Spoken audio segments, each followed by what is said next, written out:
In some ways, I feel sorry for Liz Truss.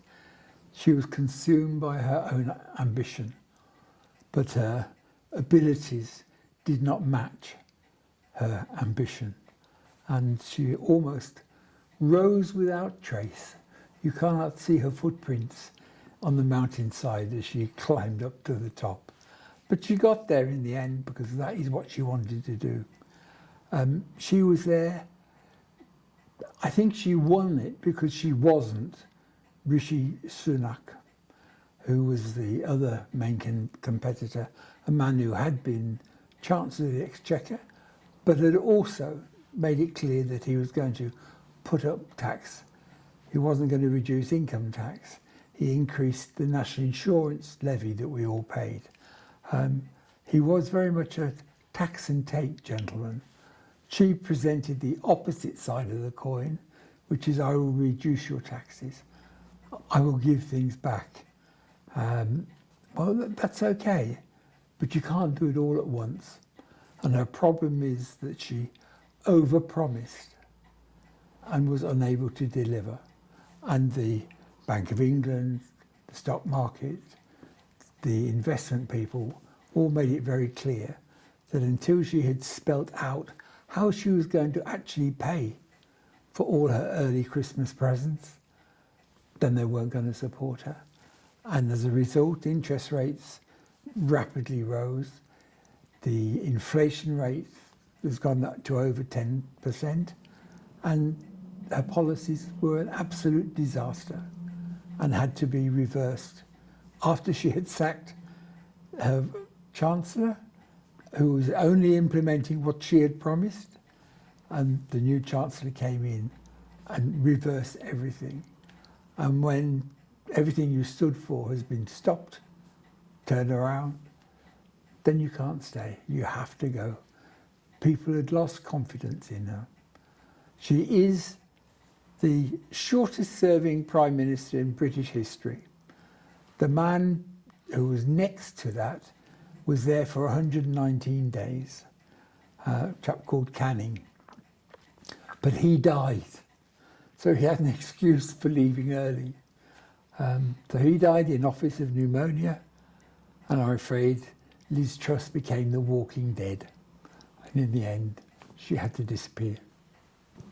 The disaster and the incompetence are very much linked together. Had she been prepared to listen to people, proper senior advisors, she would never have tried with her mini budget to do everything all at the same time, which was the reduction of income tax, the reduction in national insurance, the reduction in corporation taxation, and the increase in defence spending to 3%. She would have done them gradually, where the economy could absorb it and cover the cost of it. But instead of that, she went off like a Roman candle, and everything had to be done at once. And you can't do that. It's like deciding you want to decorate your house, and you get decorators in to do every room at the same time, and then you want a new garden path laid, and you get somebody in to do that, and then the workers want paying. And you can't turn around and say, oh, I'm sorry, I haven't got the money. But that's what happened to Liz Truss. She hadn't got the money to do what she was trying to do. She had to go, she was incompetent. Incompetence covers a whole range of things. Ability, both in your own innate ability, the ability to listen, the ability to learn, the ability to talk to people and persuade them that you are on the right path. All of those abilities she lacked. It's sad, but she'll be in the history books. The Conservatives got themselves into a very stupid process.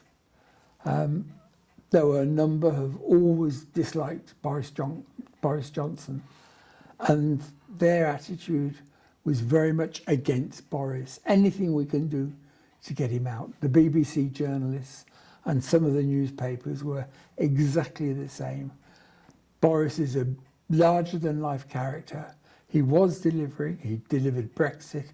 He delivered the COVID treatment and the reaction to the pandemic, the big pictures, and indeed help for the Ukraine.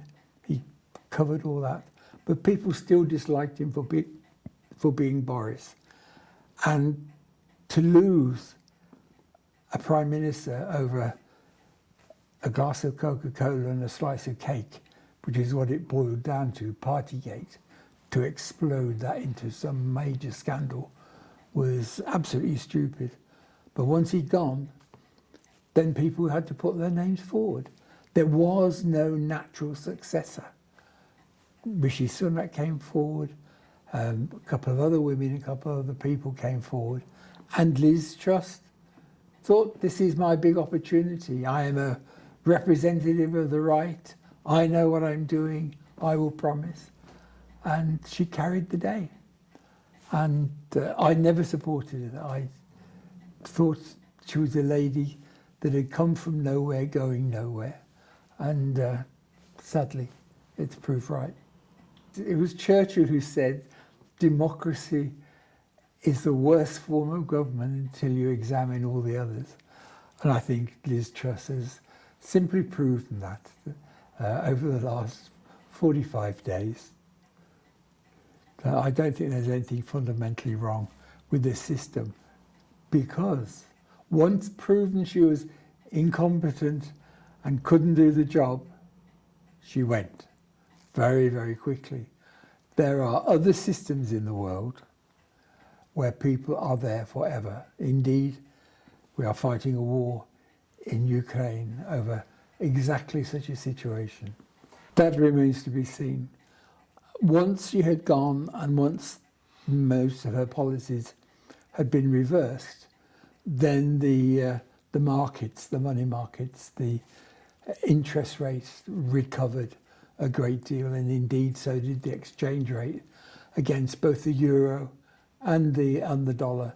They bounced back again, not to the level where they perhaps should be, but they started to recover.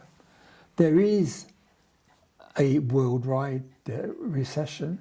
There is worldwide major inflation at the moment, be it oil, be it electricity, which is used by everybody, even those who deliver our fruit and vegetables to the supermarkets. Their costs have gone up enormously. So it's not just Liz Truss and her failed policies that have caused the inflation and the downturn in everyone's economy. And I think that what we have the opportunity now is to get together internationally and endeavour to resolve some of the problems that are there. It's an international problem. It can only be solved internationally. Margaret Thatcher was a one-off. Our first female, well, they tell me female Prime Minister, a lady who had a clear vision and objective, and who saw her vision and objective delivered.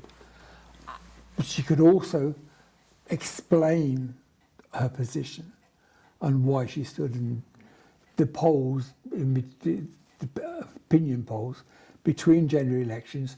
She was always way, way, way below the Labour Party in the opposition. Come the elections, everybody voted for her, and she got back in with increased majorities and large majorities because she was honest and open and could persuade people and could talk to people.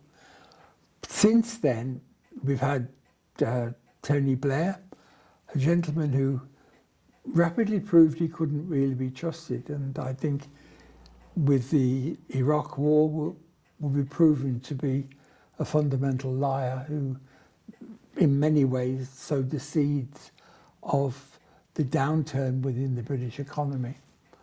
And then we've had a series of minor politicians, to be quite honest.